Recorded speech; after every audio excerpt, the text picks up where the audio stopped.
30 octobre 2010, Salon du chocolat, il est 16h.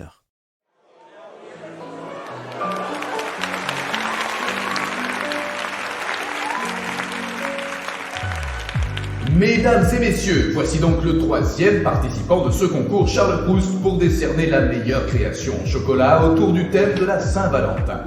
Et c'est un jeune pâtissier qui nous vient de la Loire, Cédric Grolet. Vous pouvez l'applaudir.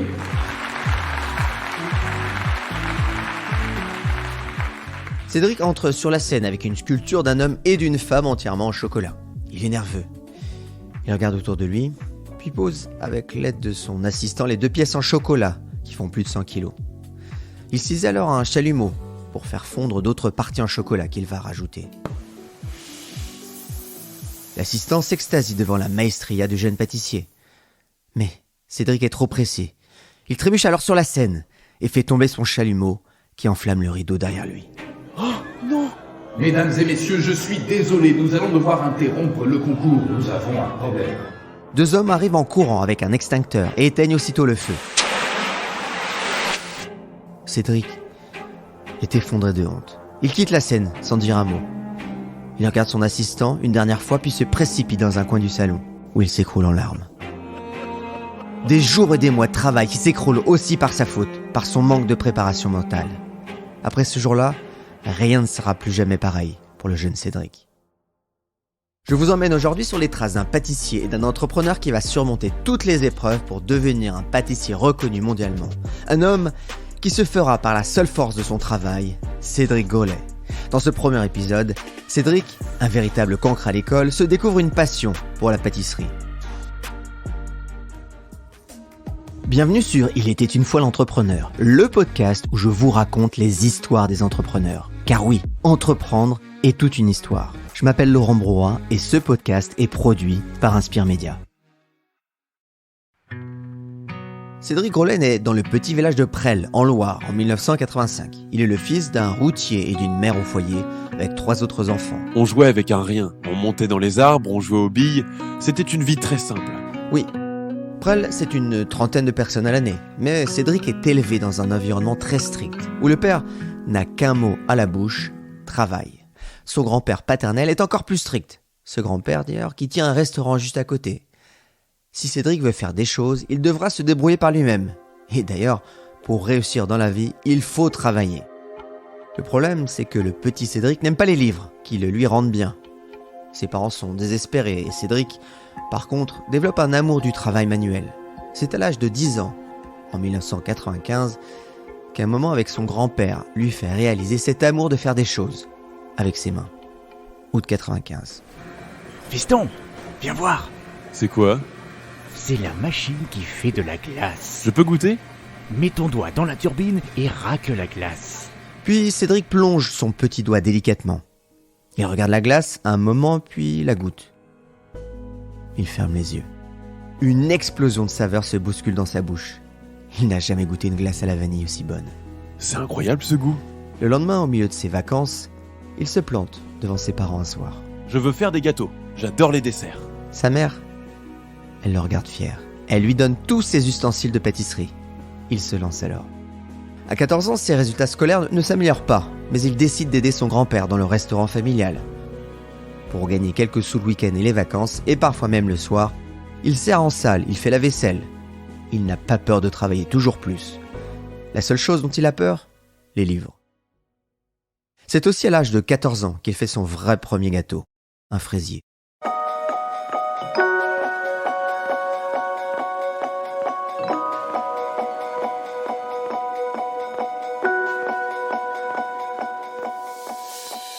Comme tous les étés depuis qu'il a 11 ans, Cédric a pris l'habitude de travailler pour se payer des vacances. Alors cet été 99, il travaille dans un champ pour ramasser des fraises. À la fin de sa semaine, le producteur lui donne une cagette entière de fraises. Elles sont rouges, parfaitement mûres. Et quand il rentre à la maison ce jour-là, Cédric se dit qu'il ne veut pas juste donner ses fraises à ses parents. Il en fera un gâteau. Arrivé à la maison, il saisit le livre de pâtisserie de sa mère et tombe sur la recette du fraisier, qu'il réalise en 2 heures. Parfaitement. Ses parents sont impressionnés.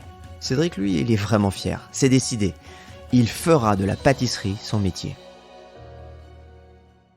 Le problème, il n'y a aucune boulangerie dans le secteur et quand Cédric cherche un stage en cette rentrée de 99, il ne trouve rien. Heureusement, ses parents finissent par lui trouver un stage dans le petit village d'à côté. Tous les soirs, il commence à 23h et travaille toute la nuit. Ses parents le déposent à la boulangerie le soir et reviennent le chercher le matin. C'est dur.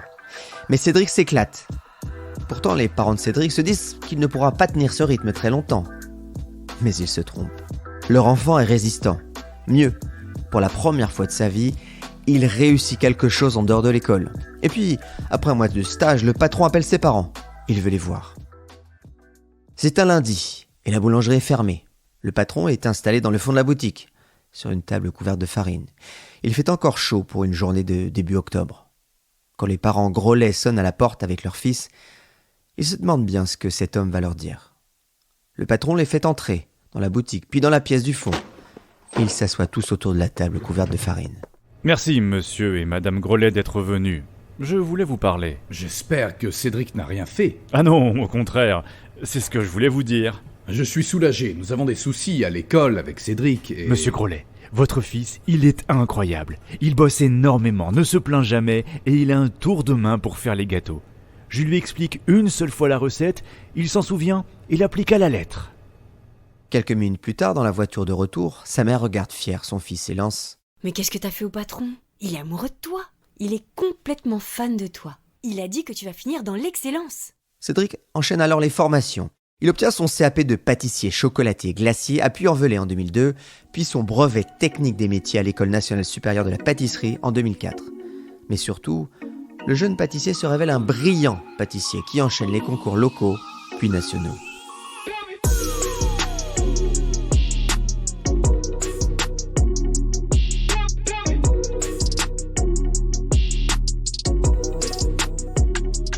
C'est en 2004 que Cédric devient une bête à concours sous l'impulsion de son maître de stage, Pascal Lyoté, à Yssingeaux. Mais c'est aussi son père qui le pousse. Mon fils, si tu réussis le concours, je t'offre le permis de moto. Pour la première fois de sa vie, son père lui offre quelque chose, alors que Cédric, en quasiment 20 ans, n'a jamais rien eu. La pâtisserie lui donne enfin ce qu'il cherchait, l'amour et la reconnaissance des autres. Désormais, Cédric veut se surpasser sans cesse avec des objectifs toujours plus ambitieux. Il est élu meilleur apprenti d'Auvergne et 3e meilleur apprenti de France. Il gagne même le trophée national du sucre d'art et le premier prix du festival des crocs-en-bouche en 2005. Mais Cédric veut quitter sa province et aller à Paris. C'est là qu'il veut percer.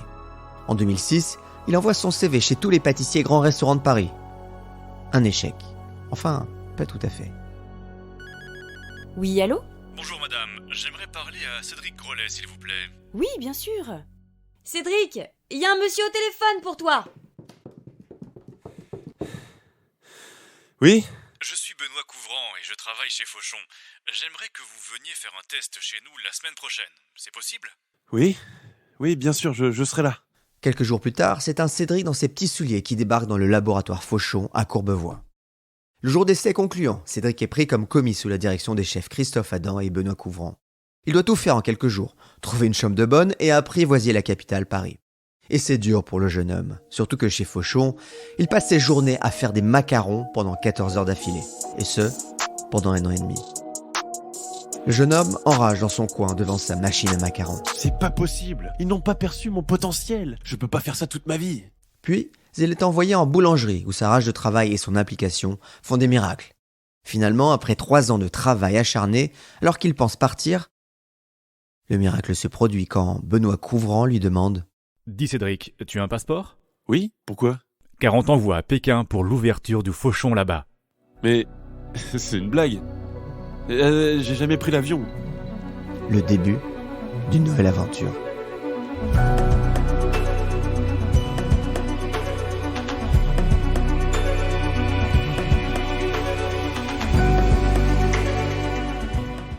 En 2009, Cédric part donc à Pékin quelques semaines.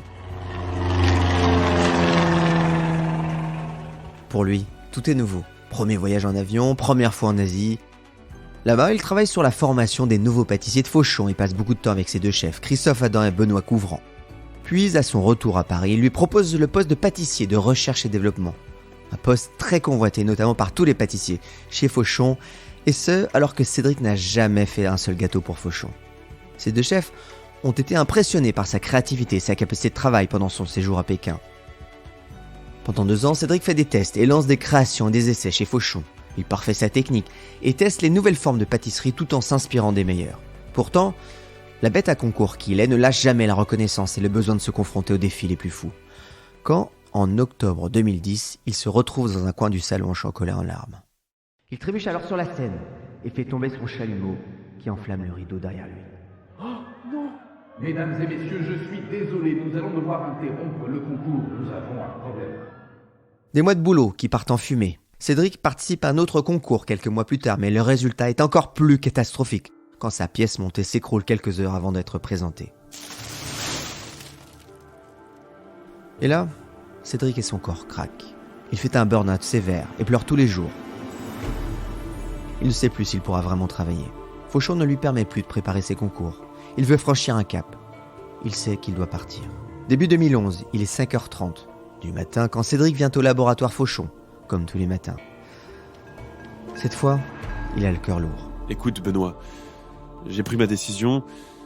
J'ai besoin d'être plus challengé, de progresser. Et ce n'est plus ce que j'ai ici. Voici ma lettre de démission. Nerveusement, Cédric tente un bout de papier soigneusement plié. Je ne m'y attendais pas. Ok, je te laisse partir, mais si tu annonces que tu pars, tu pars. Je ne te reprends pas dans quelques temps si tu n'as rien. Cédric n'a désormais plus le choix. Il devra se débrouiller seul.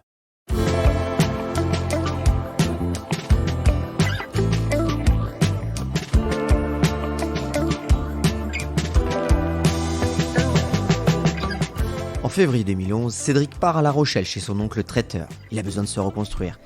Mais il pense déjà au coup suivant. Il veut désormais côtoyer les grandes cuisines pour devenir meilleur ouvrier de France.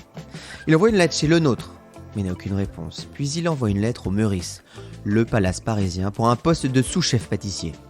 Il reçoit alors un étrange appel. Allô, oui, Cédric Grolet ? Oui ? Je cherche un sous-chef et j'ai bien aimé ton profil. Et j'ai vu que tu habitais dans la Loire. Mon grand-père habite là-bas et j'y pêche toujours. Ah, c'est incroyable. Mais c'était où ? La conversation dure à peine 2 minutes. Puis, au bout de quelques minutes, Camille Le Sec, pâtissier du Meurice, lâche. Ok, je te prends. En avril 2011, Cédric démarre donc comme sous-chef au célèbre palace parisien du Meurice, sous la direction de Camille Le Sec et de celle de Yannick Aleno, le célèbre cuisinier étoilé. Pour Cédric, c'est une énorme claque. Là où il croyait tout connaître de la pâtisserie, il réalise qu'il ne connaît rien au goût. Il ne sait pas faire de dessert à l'assiette, il met encore trop de sucre dans ses compositions et ne laisse pas s'exprimer les goûts bruts.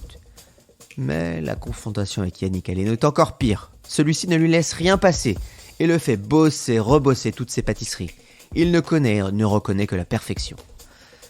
Cédric est alors en mode soldat, il ne lâche rien. Tout s'accélère encore quand, fin 2011, Camille, son chef, annonce son départ et c'est Cédric qui reprend le rôle de chef pâtissier. Pour lui, c'est trop tôt, mais il aime les défis. Il a seulement 25 ans. Pourtant, l'équipe ne l'accepte pas. Il est rejeté en cuisine. Il le trouve trop jeune. Cédric s'accroche. Il arrive 3 heures avant tout le monde. Il part en dernier et très souvent dort sur la banquette dans le self des employés. Il ne lâche rien et il va faire son nid petit à petit. Pourtant, c'est un autre départ qui le remet encore en question. Un départ qu'il n'attendait pas.